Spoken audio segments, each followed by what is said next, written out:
campaign, and this company, among its own operators, we have officials and collaborators of DNA Cuba, which is a project for the communication war against Cuba, created by the government of the United States and financed by the USAID.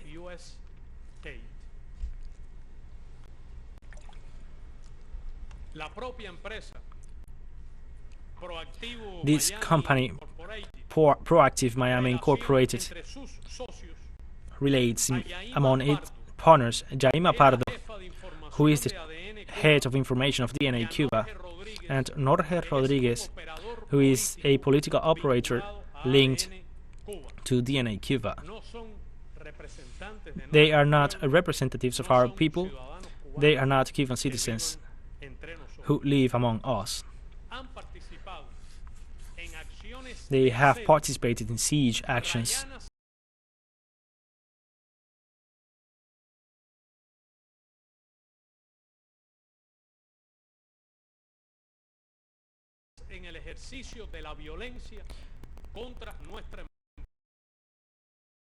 fostering violence against our embassy in the United Nations and Washington. Both of them were on June 23rd in the siege of the Cuban embassy in the United Nations, and they were between the agitators, violent agitators against the baseball team in Cuba, in the pre-Olympic Games in Florida, and the siege inside and outside the stadium to our baseball players. We cannot hide the link between the funds and the operations of the government of the United States and of these operators. After July the 5th, that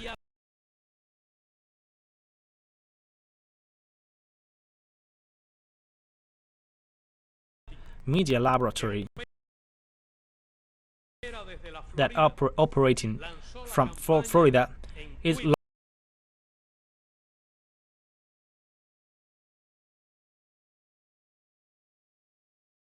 launched the campaign in Twitter of humanitarian intervention to Cuba. The entire planet knows what is a humanitarian intervention. Those calling for a humanitarian intervention in Cuba should be warned that not only violate the laws of the countries that they carry out those acts, but they violate our law. In Yugoslavia, in 1999, the NATO bombings against the TV studios, against civilian objectives, that was a humanitarian intervention without the authorization of the Security Council of the United Nations. The invasion to Grenada, the military invasion of the United States to Grenada, was another humanitarian intervention. So, on June the 5th,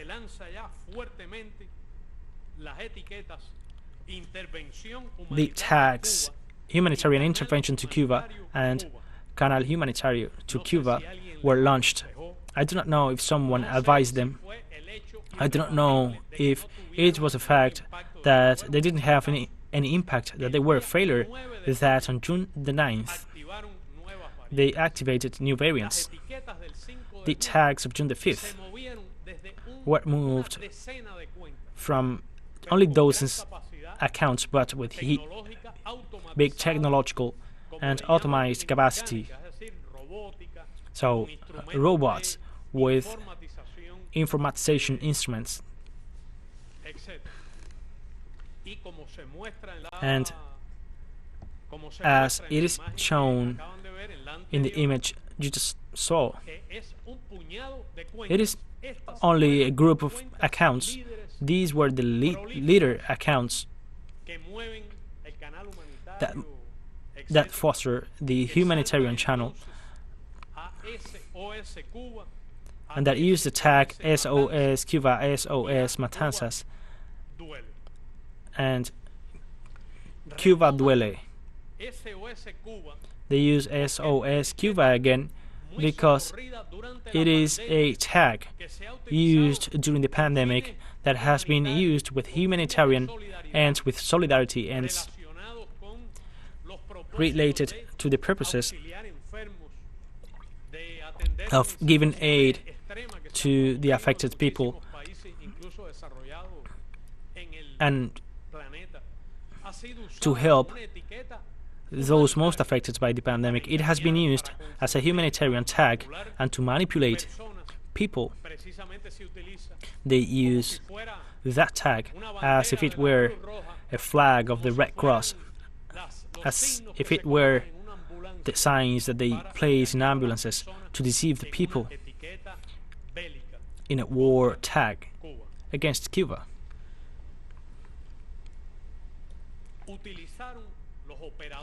These operators used what they called trolls farms, which are coordinated users that coordinate fake accounts and that they spread in an automatic way messages in Twitter or with robot accounts, so that they use the so-called bots, robots, etc.,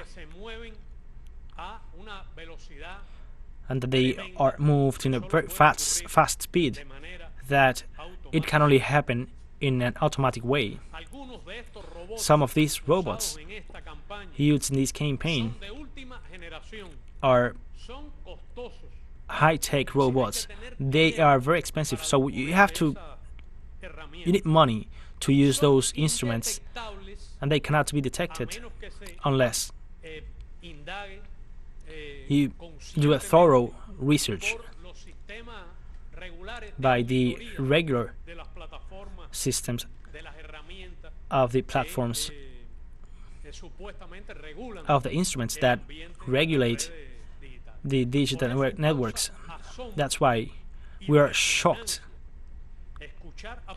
to listen to politicians and to listen to media repeating that in Cuba we saw it took place a social outbreak. It is a political operation. It is an aggression of the government of the United States. That today it does not need missiles, it does not need marines, and that it has a huge capability for the warlike actions, non-conventional warlike actions in a virtual way. The United States has created a special command for the cyber war, for